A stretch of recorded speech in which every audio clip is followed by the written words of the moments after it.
Well, we had a file issue. There was something wrong with the phone, so it didn't record. So that we're going to restart now. So tell us a little bit about how you found Orthodoxy.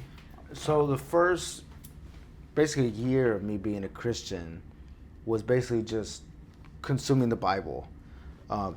And then living in the men's homes, I learned a lot, like how not to be a Christian, just how the guys were, and even some of the pastors.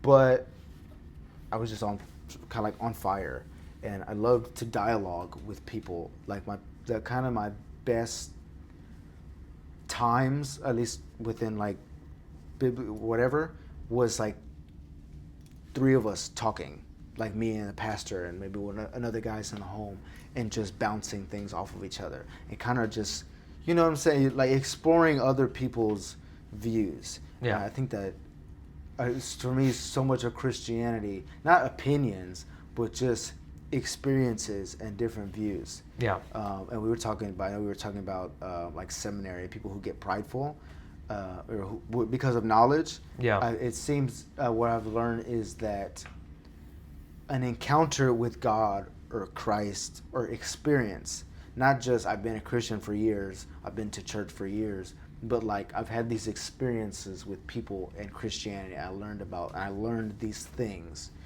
So that was like the first year, and then the next year I was moving around churches, but I couldn't really click. It was more I'm with the ideologies, and I was struggling with what to believe. I was almost oneness for a while. Like I was like kind of even struggling with the Trinity. But I couldn't really. I didn't know what to believe. I knew Luther. I was going to a Lutheran church for a little bit, and I would go to their chapel on Wednesdays during the day, and I liked that because they had a service during the day. And I was honestly trying for a while, for several months before meeting Jaylee, I would go to church multiple times a week, and sometimes multiple times in a day, like 3 times a day. Like Bible study in the morning, in the afternoon, and then at night. And then if I wasn't at work, I was at church, at whatever church. But I just wanted to talk about Jesus. I wanted to be with Christians. I was like searching for people who were on fire for Christ the same way I was. And so it was a way for me to get, like I do love to talk, but I like to express like the things I'm reading. I want to talk about this crazy story that I read yesterday, or I want to bounce this idea off of you because of what I read, right? Yeah. So that's what I was just doing, was just moving around, fellowshipping, I guess. And then I met Jaylee, and things got pretty serious pretty quickly. And she had her own views on church, which was good for me, good for us, and it's why we've been able to move into Orthodoxy pretty simply. But I knew now that I had this woman in my life, and of course I knew we were going to get married and we were going to have children and raise a family, I was like, I need us to being the man of the house. We need to be in the true place, a true church, not just a church that feels like home, or we like the people or the music or whatever. And so we moved around quite a bit. And then I watched a Sam Shamoon video where he talked about Matthew 16 and how the gates of hell will not prevail against the church. And he was talking about the church militant. Mm-hmm. And I was like, I never thought of it that way, how gates are meant to keep something out, meaning hell is trying to keep out Christianity. And I was like, wow, so that means Christianity's purpose is to go against hell, just like Christ going the harrowing of Hades. He went down there. So that's essentially what Christianity is. So I learned about the church militant. Yeah. That was a whole new thing. And he said, so he basically mentioned Catholicism and Orthodoxy. I didn't really catch Orthodoxy, but I just heard it. And so he was saying to be involved in a church or the church that has historicity, a historical lineage. I never understood how people take that argument. Like they hear something about I had somebody once, and if she's watching, she knows who she is, tell me that it didn't matter that the apostles were connected to the church. And I was like... Doesn't even make sense. I was like, how does that not matter? It doesn't make any sense. And then she was like, why does it matter if it traces the apostles? Like, I don't know, maybe because you want your church to have a foundation that goes back to Christ. Yeah. And my thing is, something I told my wife, and I kind of figured out, if this was AD 34, and some guy, and maybe you heard about Jesus, or some person's telling you about Jesus, and they work a miracle, you're gonna do whatever they said. You know what I'm saying? If Paul, you know what I'm saying? If Like you just healed Yeah. a blind guy with your cloak? yeah, like, hey, whatever you tell me has got to be true. And that's what orthodoxy is. And it's not that You're telling me Saint Ignatius got eaten by lions, and I'm touching his cloak right now. And Yeah. I just watched a dude who never can now stand just by touching the dead dude's cloak. I'm gonna do what he was.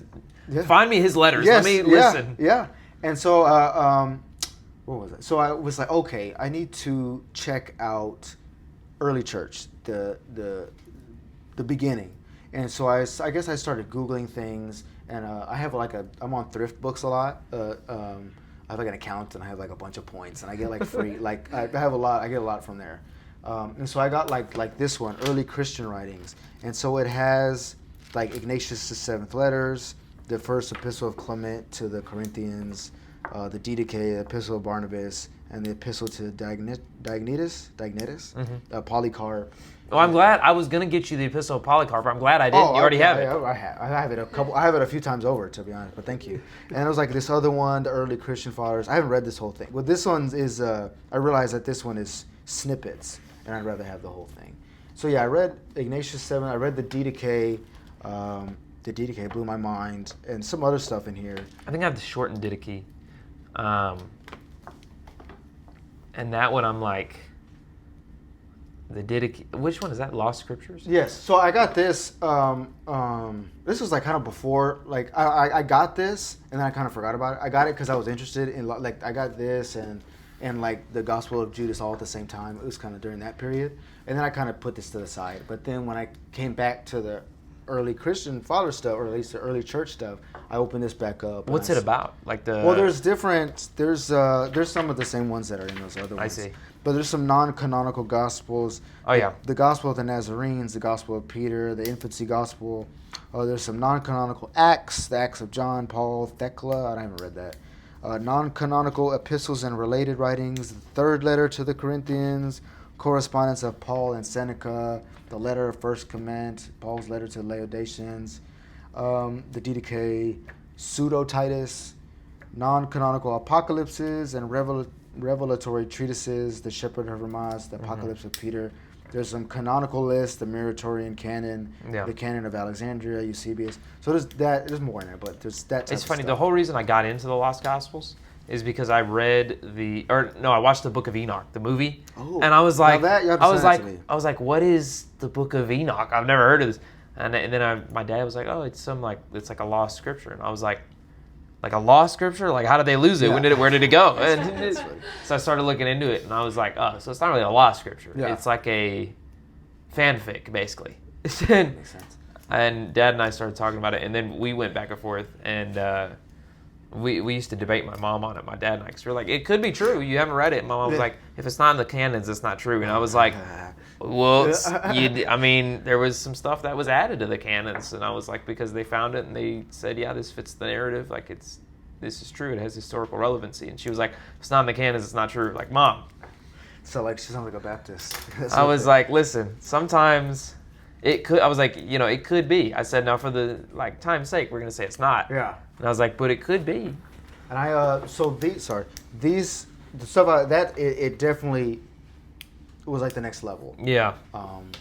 That's definitely some people you have definitely gone through the motions of like what you're supposed to do. You're supposed to start with Protestantism, non-denominationalism, and then you go into high church, because then you start realizing like, okay, there has to be the history behind it. There has to be apostolic succession, and then you actually get into like what real Christianity is. Yeah. And then I kind of realized I've always known communion was important, but then I started reading more about it, and like the Didache talks about it in 1 Corinthians chapter 11, and even Jesus, this is my flesh. I was like, okay, so. Well, I mean, it's important when Peter says people are dying because they're taking it in the wrong state of mind. Well, that kind of gets glossed over. Oh, absolutely. Yeah. Like we like to take, as a in Protestant denominations, we like to take verses out of context, except the ones that literally disprove our theology. Yeah. We pull a Luther on those and pretend those don't exist. And so so started realizing how, like I said, how important communion was. So I had a lot of the, at least like, or maybe a lot of the Orthodox apologetics. I already Yeah. was thinking along those lines, and so we ended up at a Presbyterian church, and the pastor was really funny. He was funky, and it was more. I mean, it's not like lights, camera, action, smoke machines. So we was like, okay, this will be. I've never been able to sit through a Protestant service without gritting my teeth. Yeah, it got old. It got old. My thing was, I'm coming from the club life and the loud life. When you come into church and it's just like that, you're like, oh, this is not. This is the old people club. And what's interesting, back when we were talking about when I was a kid, I thought church was boring. Yeah. And I became a Christian for real, and I love boring church. Like that's why I liked the Baptist church, because it was boring, and I was fine with that, because I didn't want the fun, because I just came from that. And the Presbyterian church, I mean, it was, I wouldn't say it was boring, but it wasn't crazy, right? The other thing I point to Protestants is, well, how can the gates of hell not prevail if y'all have split from each other 70 times over? Yeah, it doesn't. But and something I was telling her, pretty much all the splits come out of Roman Catholicism after the schism from Orthodox. There was only like one real schism from Orthodoxy, and that was the non-Chalcedonians. The Oriental Orthodox? Yeah, which is the Orientals. And I think that we're still in communion, right? No, we're not technically in communion, but there is a level. You could probably, Father Thomas would know more than I know, obviously, because he's the priest. But from what he and I have said and discussed, they are heavily respected because they're like this close. Yeah. But because they don't recognize, the stupid thing is, it's all like, when you actually read what happened at the Council of Chalcedon, you realize that the whole split comes from a lack of translation. Yeah, and because there was no word to define one person, two natures, and so they just took it as one person, one nature that's divine and human. But it's like those are both saying the same thing in two different ways. And that's just what Father Thomas said. It's mostly just rhetoric. It's just rhetorical. But then, because at the time the East was more, and I mean East referring to like Greek, etc., they were more dominant in the region because they came from Rome, while the people in the West, or the more East, like the Oriental East, felt a little left out because they weren't as big. And so those churches were like, hey, like we still have a say, but because they weren't as big at the time, they were kind of glossed over by the council, and because they didn't have a large enough voice, which is why the non-Chalcedonians just decided to split, because they felt like they weren't having enough of a say in what was going on. But in reality, it was rhetorical. It was that they didn't have a translation for half of their words into Greek or whatever language, and so it was like, it was all rhetorical is really where it started. Because they're both saying the same thing when you really look at it. It's just two different ways of saying the same thing. One's a little more complicated. I don't know. I always say that. And then that's the one, that's like the only split from Orthodoxy. All the other splits are from Catholicism. And then from other sects of Protestantism. And so I was reading this stuff in the Presbyterian Church, and we're at Summer Moon. We were waiting to go to the Presbyterian Church, waiting on a class. So we were just killing time. And we were sitting there, together, we're probably watching a movie on my phone. And I heard somebody, Dale, say Jesus. And I was like, what? Like, for me, that's like squirrel. Like, I'm saying Jesus. You got a Jesus shirt on. I'm going to see it. I'm going to spot it. And so at that time, I was doing a church service. I was planning a church service. I wouldn't do that now because I'm not a priest. But at that time, I was. And so I was like, hey, y'all, sir, I heard you talking about Jesus. I just want to invite you to this church service I'm doing in a little bit of time. And Dale was like, oh, yeah, I'm Greek Orthodox. I go to, I'm here talking to, it was a younger guy. So I'm here talking to this guy, about Orthodox. I go to St. Sophia around the corner. And I was like, really? I've been hearing about Orthodox recently. And we had a little bit of dialogue. And then I think she was in the bathroom. What a moment. Yeah. I mean, like, it was divine. To speak to Dale of all people, who's like the person to go to. Dale's a monster, like in a good way. It's hilarious. Like, I think it was our second Sunday or maybe our first. We were waiting in line for blessed bread, and he walks up to this lady. He was like, "Excuse me, have you been here before?" And she was like, "No." He was like, "Oh, I just wanted to invite you, for coffee. I help." She's like, "I help." He's like, "I help Father Thomas with outreach. You come. Me and my wife will have coffee." And I was like, "Dang, look at this. He's on him." Dale's he was like, networking. "Hey." He was like, "Hey, I haven't seen you before. What's up? What's up?" Oh, Dale does that to everybody. Dude, he makes his rounds. But I mean, you love it. You love to see it. So him and I talked, and JD, like, she came back from the bathroom, and I was like, okay, I'm gonna go sit back with her. And he came over and gave us a whole, like, little maybe 5-minute thing. Dale explained something in 5 minutes. Yeah, it wasn't too short, but it wasn't crazy long. But Dale's gonna watch this and be like, "Dang it!" I connect. No, I'm so grateful for Dale. I love Dale. But I connected with him. He reminded me of me. Of once you get going, you don't want to stop. Like, yeah, me too. That's why I was like, Jaylee, we might need to drive separate so you can go home because I'll be here all night. You know what I mean? Yeah. But so I connected with him, and I connected with what he was saying. I could follow it, like what he was saying about incense and how he was saying how Christianity wasn't an ending of Judaism; it was a continuation or more like an evolution. And so I could follow everything he was saying. And so I started looking at Saint Sophia or whatever, but I started looking up like on the website, and we went to a Vespers together, and we walked in and we were like, whoa, this is very, we're like, it's like Catholic. Fashionably late. Yeah, we were late. Next time, there's a rule in my house. And y'all get the exception for the first time. But if you're not here early, you're late. And number 2, if you're late by more than 10 minutes, turn around and go home. What? Because I will not serve you dinner. That's deep. But yeah, so I held that rule for everybody. I told Jimmy, I said, I know you're Greek. If you're not here, I said, I'm going to give you 15 minutes because you're Greek. He was here 10 minutes early. And I was like, that's what I like to see. That's funny. But we and so at that time I wasn't like a Orthodox expert, right? Yeah. But I just started hearing it and seeing it at different places. And Dale, so we got each other's number, and he started sending me stuff. And he sent me, there's this guy, and I'll be forever grateful for him. His name is, Orthodox Luigi? Yeah. Ben. So he had a video. I'll tell you after. No, I've gone on a phone call with him. I know him. With like Luigi? That. Yeah, I have like his number. I was texting him stuff for a while, like questions I had.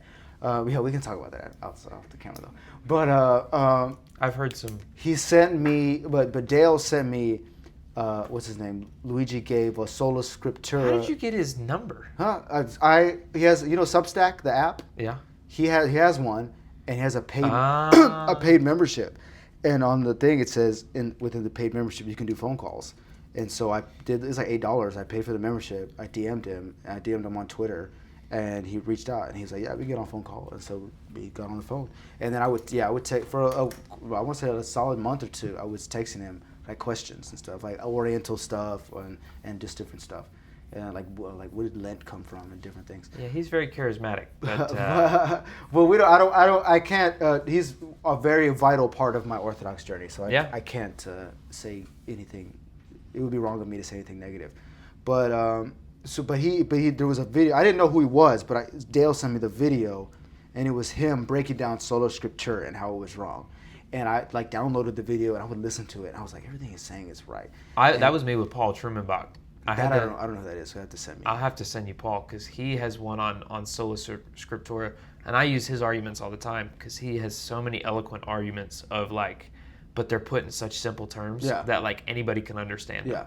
Because he'll dumb it down so much to my level where he's like, here it is, plain and simple. Here's why it doesn't work, and he does a really good job of it. But I'll have to send you some of his stuff. I binge watched his stuff when I first found him, like every video of his from the last 3 years. I watched like I've watched every single video that he ever has put out, and that was me with Truman Bach. And so even a while before Orthodoxy, I would hear like the Bible is the final authority, but I knew that wasn't true, because Abraham didn't have a Bible, Noah didn't have a Bible. For a long time there was no scriptures. Yeah, people just knew God. So who's the It was final authority? orally God. passed down. Only God can be the final authority, right? And God, Jesus Christ. And so I really connected with that video of Ben, of Luigi, and I had to analyze the video and figure out who he was, and I just looked him up. He didn't have too much. He has more stuff out now, but I watched like just about all his stuff, and I was like, what is this Orthodox thing? So I had Dale, I had Luigi, got a little bit of the internet, so I'm just figuring out. And I was like, this is pretty much what I was looking for. This is pretty much the fullness of the truth, the fullness of the faith. Yeah. And when I first saw you, I was like, I'm sorry.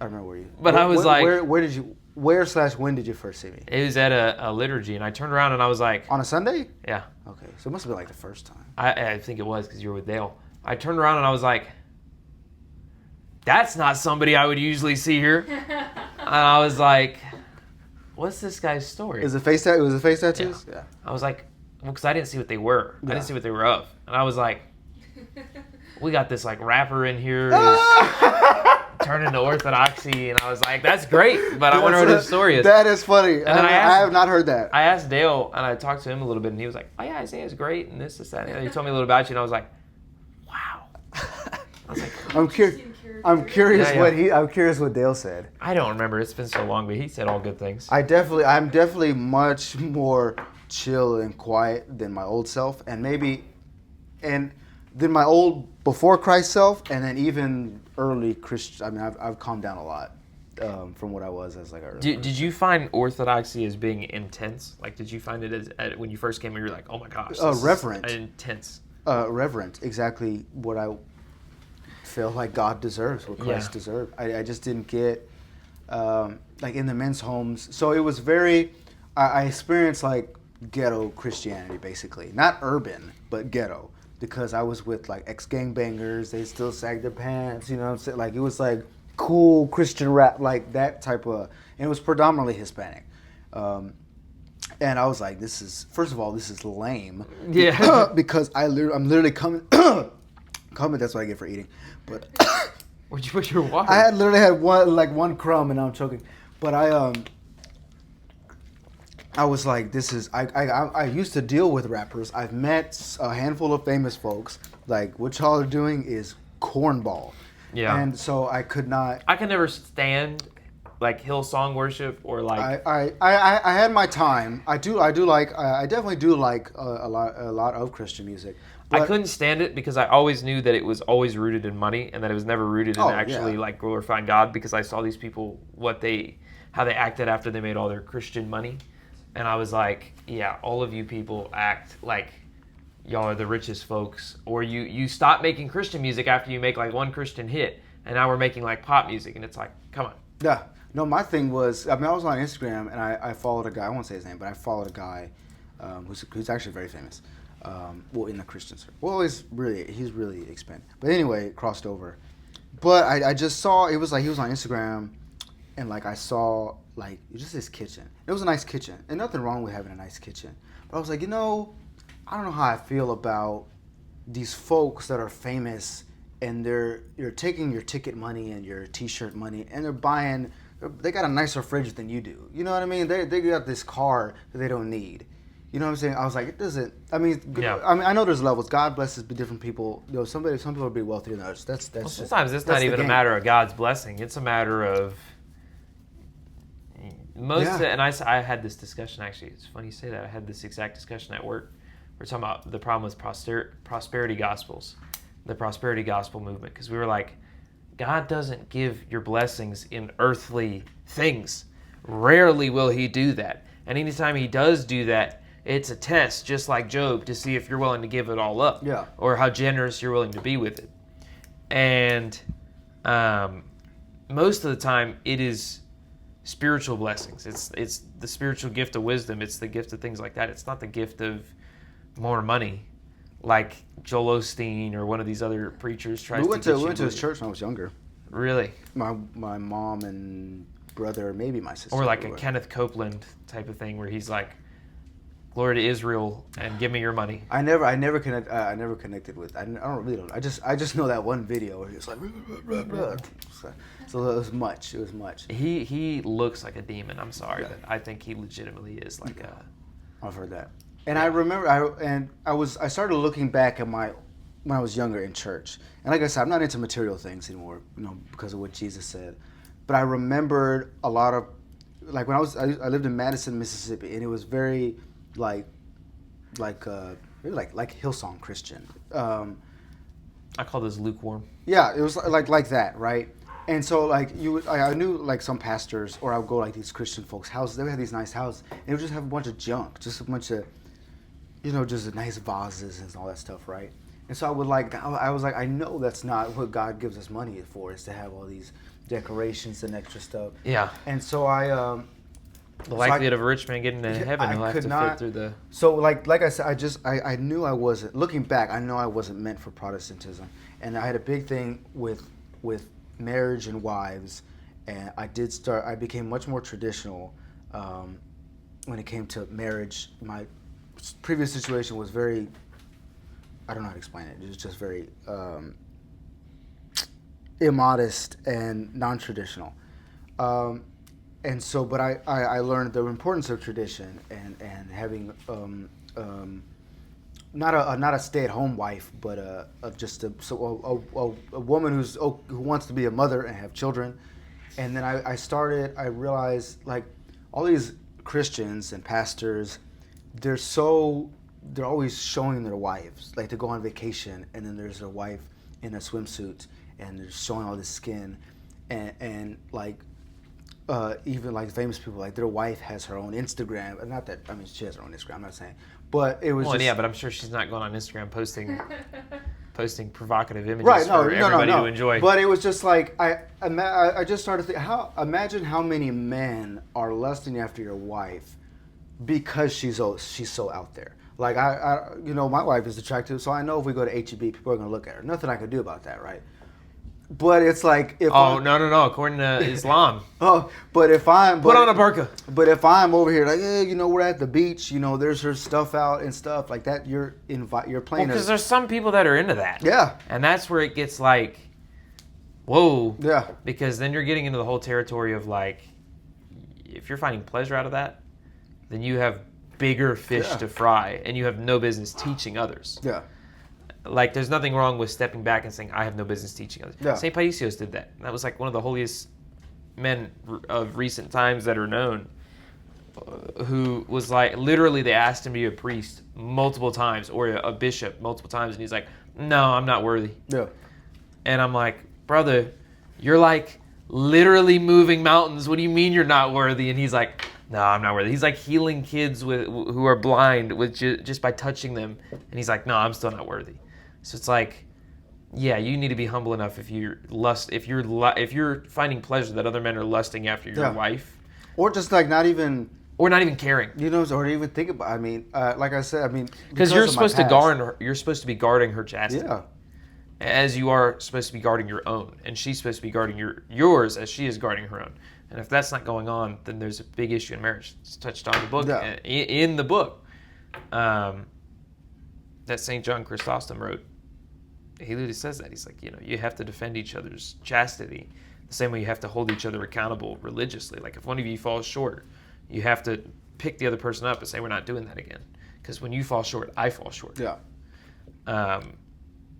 That's one of the most beautiful things in marriage that he touches on. And he's like, you have to realize that when they fall short, that's you. Yeah. Because you chose that person. And he's like, so when you chose that person, that's you falling short. Because you are one flesh. And he's like, which is why it's so important to hold each other accountable. Because there is that possibility of, sure, you'll be judged individually, but you'll also be judged on what you did in a union. Yeah. You were one flesh. So it definitely is important. Yeah. What was that? So at first we were really just going to Vespers. I think after the first time there was like a gap, but we started going to Vespers. But they had asked me to help with the live stream on Sundays at the Presbyterian Church, and so I did that for like 2 months. So we couldn't come on Sundays, But I mean, more and more people are telling me, you got to go to divine liturgy. You got to go to divine liturgy. I remember Jaylee she said somebody, she was like, I feel like so-and-so scolded us because we haven't gone to divine liturgy. It was funny. But Was it the deacon? No, it was, I don't, you know who it is, but I just don't want to say it. I just don't want to make it sound like they are mean. But, was it a he or she? It was a he.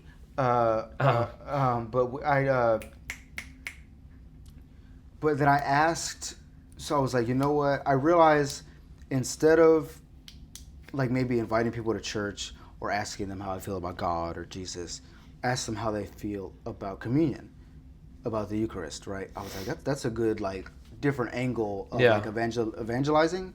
But I asked the pastor of the church and then another guy, the other guy who was like doing the live stream. And I asked them, I said, do Presbyterians believe that it's the body and blood?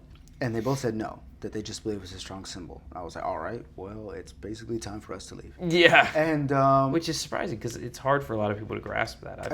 It shouldn't be. Jesus said it. So he literally lets half of his followers leave based on that teaching where he's like, oh, are you offended?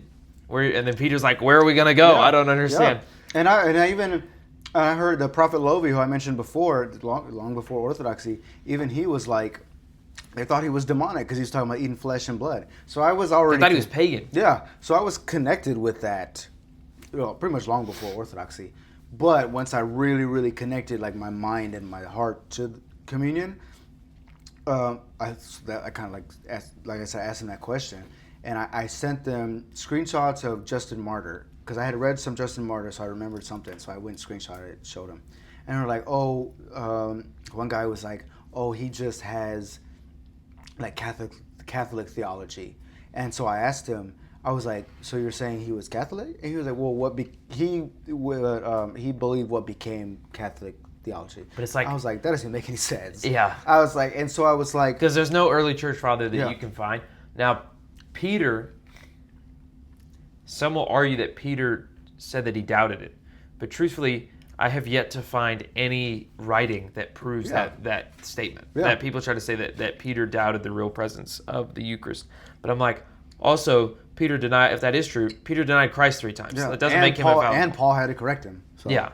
And when Christ, and this may be a little of a personal opinion, but Christ tells Peter, upon this rock I built my church. And then we see Peter's arc, right? Is Peter not every one of us? You know what I mean? Yeah. They deny Christ every day. They have to be corrected every day, all the time. Like Peter, to me, Peter is like the basic Christian. Yeah. Well, then Catholics who are like, oh, because Peter was the first pope, you have to follow Rome. It's like, well, that's not what the first about 1,000 years of popes said. Yeah. They all were in communion with every other patriarch. I mean, it's all. I mean, I know you have apologetics on there, but just watching apologetics and watching Orthodox people lay out the truth, and people reject it, ignore it, refute it, you're silly. Like, well, I just don't. I've never understood. My thing, why I had to come to it, I was raised Catholic, is I was already disenfranchised with parts of Catholicism, like the Pope, like the idea of an infallible Pope. And like I brought up to my priest, I was like, I called him and I said, hey, I don't understand. How is it that the Pope's infallible, but popes disagree? Yeah. And he goes, oh, they don't disagree.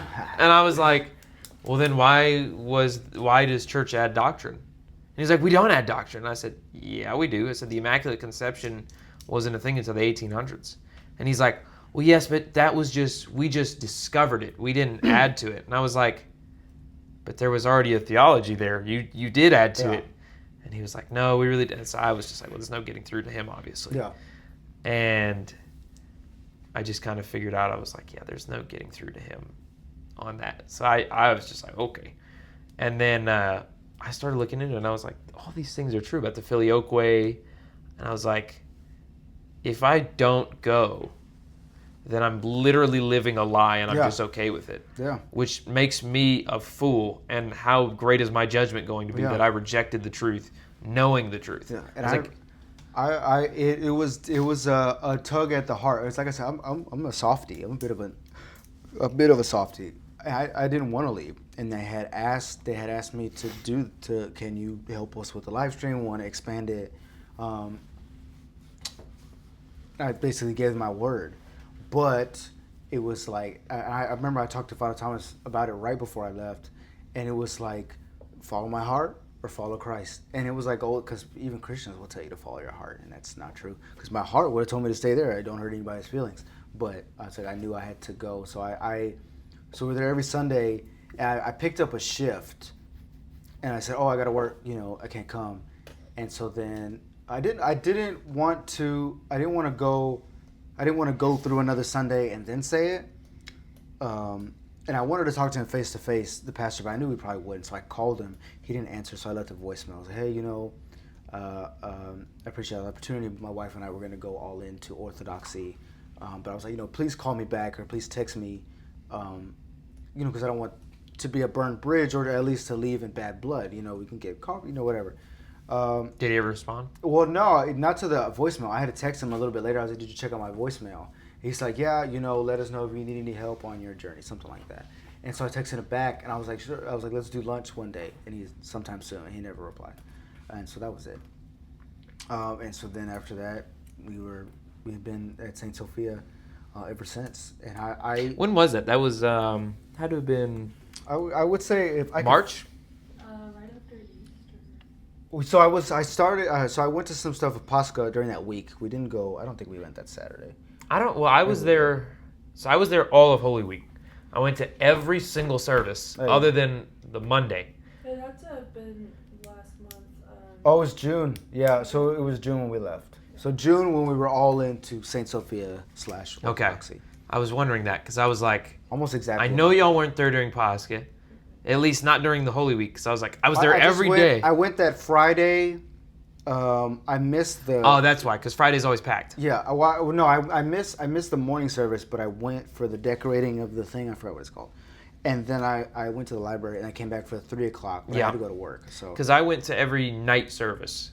So that's why, because you probably went to all the mornings, and then I went to all the that Friday. Or that Friday. I don't remember if we went to Vespers on Saturday. Did you go to Pascha, like the actual Pascha service? Oh, man, you missed out. But you missed out on 3 hours of just standing. I don't know if we could have did 3 hours. But the standing, I don't have a problem with standing. My mom was terrified because she was like, there's too much hairspray and too much fire. She was like, this is not going to go well. Hairspray and fire. Greeks and hairspray. And then there's so many candles being held. Everybody holds a candle. That's funny. Well, so the way it works is too much hairspray. When the holy fire is lit by the Patriarch of Jerusalem, the fire is then put on an airplane and sent all over the world. Oh, wow. And every single church's fire is lit from the holy fire. That's awesome. So the fire is transported all throughout the world as a symbol. See, there isn't stuff like this in Protestantism. There's really not. It's like mystical, like, you know what I'm saying? It's Yeah. like next level Well, stuff. the other thing you really have to look into it, he doesn't bring a lighter to light the fire. So how does the patriarch light the fire when he goes into the sepulcher and comes out with the holy fire? Yeah. But he comes out with the holy fire and he lights, and people literally will hold the flame underneath their chins and they won't get burned. People will like put it underneath their hair and they'll show like it doesn't burn. They'll put it like this and it doesn't burn. And I would never go because it's way too packed. Like this last time, the Israeli had to send down, I think it was IDF, or they had to send down police because there were so many people at the sepulcher, so many Orthodox at the sepulcher, that it was like overflowing into the streets. And they were afraid that like some of the Orthodox Jews were going to try to harass them. And there was going to be chaos. So they had to like block off part of the sepulcher and stop people from going in because there were too many. But they brought like, the craziness about the holy fire is it goes from like Jerusalem, it flies to Russia, it flies to Greece, it flies to America, it flies to every corner of the world, and then is just spread all across. That's a beautiful, I didn't know that. So Yeah. that's a beautiful, I believe every parish is supposed to be lit from the holy fire, but I at least know that there's a large number of parishes all over the world that are lit from the holy fire. At least I know a lot of cathedrals are. Like I know the Russian patriarch gets the holy fire, and then he spreads that to some of the cathedrals, and all throughout Holy Week, the holy fire spreads, and they're supposed to keep the fire lit in their church, and if I'm not mistaken, I could be butchering this, up until Pascha, and then the priest lights the fire, and then it goes out to all the parishioners, and that's the candle you're holding. I'm excited for Pascha next year. Oh, it's gonna be fun. Pascha is always fun. My phone is about to die. Pascha is always fun. It's just a lot of standing, like all of Pascha, at least for the like Holy Week. But then my mom had to go in that Vespers. She had to go in for. Did I spell your name wrong? Yeah. I'm sorry about that. Keep spitting. Well, thank you for correcting me because that will help me put it in the title. But yeah, no, my mom had to go do rescue that Sunday or that Saturday before when they were handing out the flowers because one of the guys. So what happens is they carry the tomb that they decorate.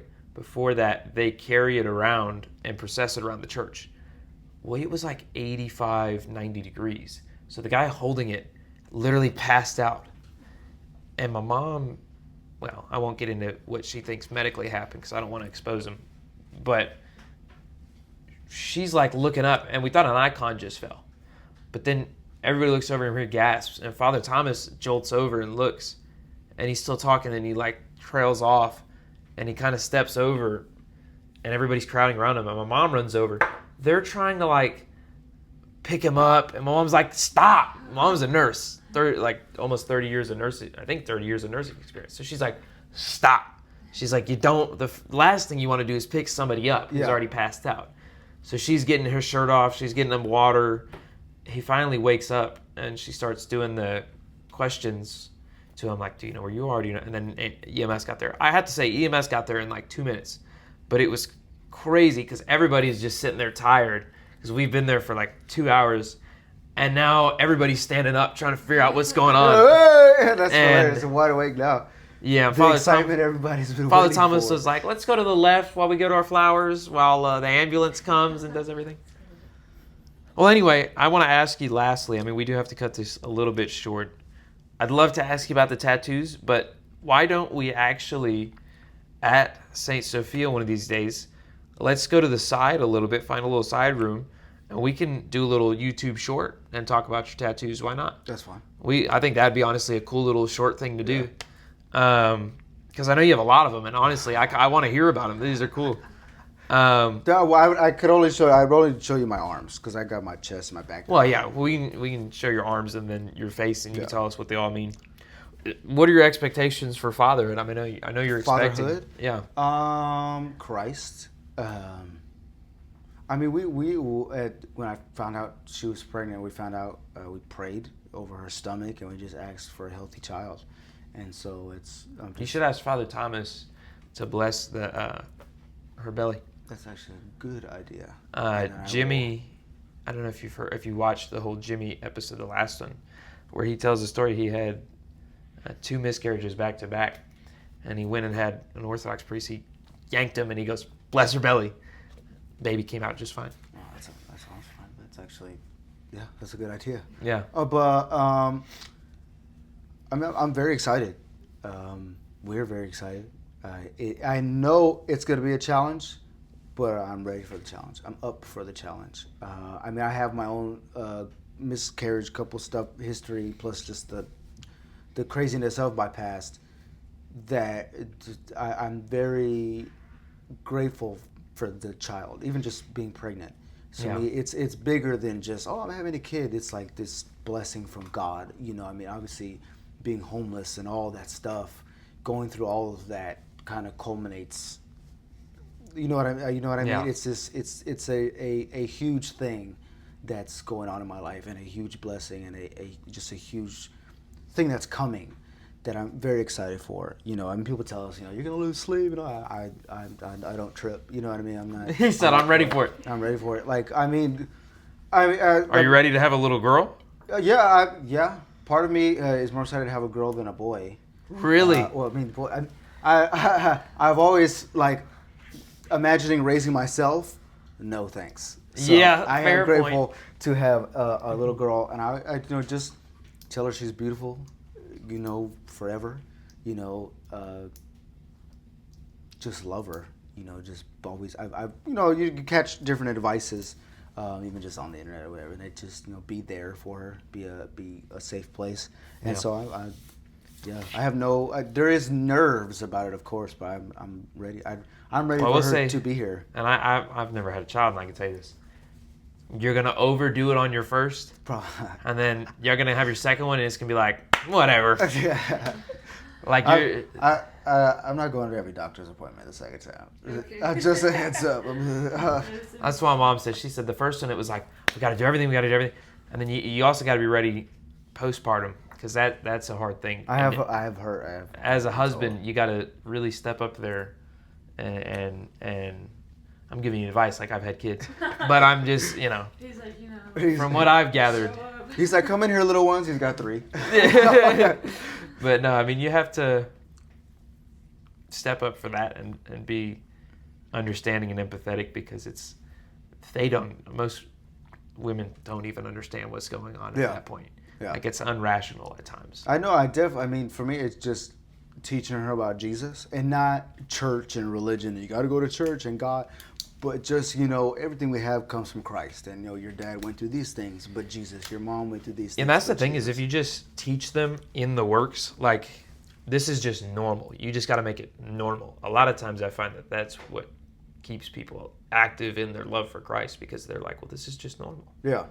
You That know? teaching like making Christ the foundation of her life, that she doesn't understand, not Jesus. Yeah. You know what I'm saying? Teach her that when people come to you and they try to lead you away from Jesus, don't even fall for it. Yeah. So that way by the time she gets to school and a teenager and boys, that you know what I'm saying, I can't stop her from getting a husband, but I can at least probably, like He said, we're going to regulate this. exactly like if she brings a dude home, are you gonna teach her about Jesus? No. Oh, peace out, player. Like it's just like that. You know what I mean? Do that simple. And but if he does, all right then. Maybe my You get time, a chance. my time. It might be time for her to transition. No problem with that. But then, because I even as a Christian in the Christian world, though I grew up in church, or not grew up, but spending my time in church, I hated it. And that's most people's story. A lot of people have pretty much the same story I did. I grew up in church, I got baptized, and I went away. Yeah. And then but I've seen parents doing that with their kids, or even right now. And I'm like, you realize The answer isn't to just act like it's okay to not be in it. The answer is you make it as much of a focus as possible while they're young, so they can at least call back when they're older. Because I think there will almost always be a bit of a fall away, even if they know he's there. There will almost always be a little bit of a fall away, or a little bit of a taking for granted. But there will, if you give them that firm foundation, like what I was at least given, you'll have a callback. Yeah. I've seen people with their kids in church, and I can tell their kids don't want to be there. And I'm like, dang, I feel like that kid's probably just on the same path. Like he's going to do the same thing that his dad or his parents did. And eventually he'll come back. That's the thing. Well, I know for me, Hopefully. I definitely, if I could teach my children in a way and grow them up in a way, there wouldn't be a falling away. Because there would be no need for it. Especially if we're not raising them super stuffy Christian, King James only. Well, and that's the other thing. You also can't shelter them so much. You have to give them the reality of like this is the reality, but this is also the reality. Yeah. This is the truth to that I reality. mean, with me, my story, because actually there was this young lady yesterday at work. It was her 21st birthday. So she's like, I want a drink. She was like, here's my ID. And no, haha, funny. But I told her at the end, it was her and a couple other girls and like her mom and probably aunt or something like that. And I told her, hey man, I was like, I don't want to get preachy. It was like, but I know you're young. And I said, I'm 29. And, I was 21 once and I went crazy. I said, I know you're 21, but I was like, I just want to give you advice. You know what I'm saying? Don't do it. Don't take off. Yeah. I was like, because I started. Yeah. Alcohol is a dangerous drug. And I was like, and it starts off small. You know what I'm saying? You get away with this. You drive home drunk and nothing happens, and then it keeps going, and then it keeps going. You do it again, and then you hit it. It all gets worse. And I told her like just the whole nightlife scene is very dangerous, and not just, and it's not always yourself. like I heard like people getting jumped and other people getting people getting arrested. Very like, vulnerable there was position, there was just roofied, and there was just so much that goes on. Clubs get shot up. There's the fights, and you never know. What's it may going not on. even be you. Just something happens near you, and all of a sudden your whole life changes. Yeah. And mine. I made bad decisions, so my life went downhill. So things didn't just happen. Yeah. For some people, things just happen, but it's because you're in places you don't need to be, and that's Yeah, kind of what I exactly. was like trying to tell her. I was like, I can't stop you from doing your thing, but I definitely give you advice. Settle down while you can. Get you a husband, while you're young. And that's something I even told Jaylee, because she's, I'm 29, she's 22. And I told her, I was like, if I could go back, I would have settled down way earlier. Yeah. So I was like, it is good for you being 22. By the time you're 30, you'll be in a much better position than I am at 30. Yeah. And then I know not all of her peers are going to do the same thing. So when You lucked out. so when she's 30 and we're in a certain position and maybe her friends aren't, she can be there to lift her friends up. Yeah. And help them get their life together, because she has, I hope she's settled down, Yeah. And she keeps telling me she can't wait for those margaritas after she's already plotting. I'm sure. Well, Isaiah, thank you for coming on. Yeah. Thank you for allowing him. Thank you for coming She was too. here for the food. She heard food. I know you're probably like, what is this gonna be? But thank y'all for coming. I appreciate it. I Oh think no, a lot of people I've done take plenty of interviews in my old life, so it was just like. This is probably a good chill. change of pace thing, because you're getting a Christian Yes, interview. yes, yeah. It's interesting how. Well, it was great talking to you. We're going to. I think my battery's only on like 2%. So I don't know how you people do it. I can't. yeah. Once I go below 80, I'm like, all right, time to charge. Well, the crazy thing is, I had been charging this the whole time when we were eating. It was on 100 when we ended, or when we started. Well, anyway. And it went down that quickly? Yeah. Dang. It's crazy. Anyway, thank y'all for watching.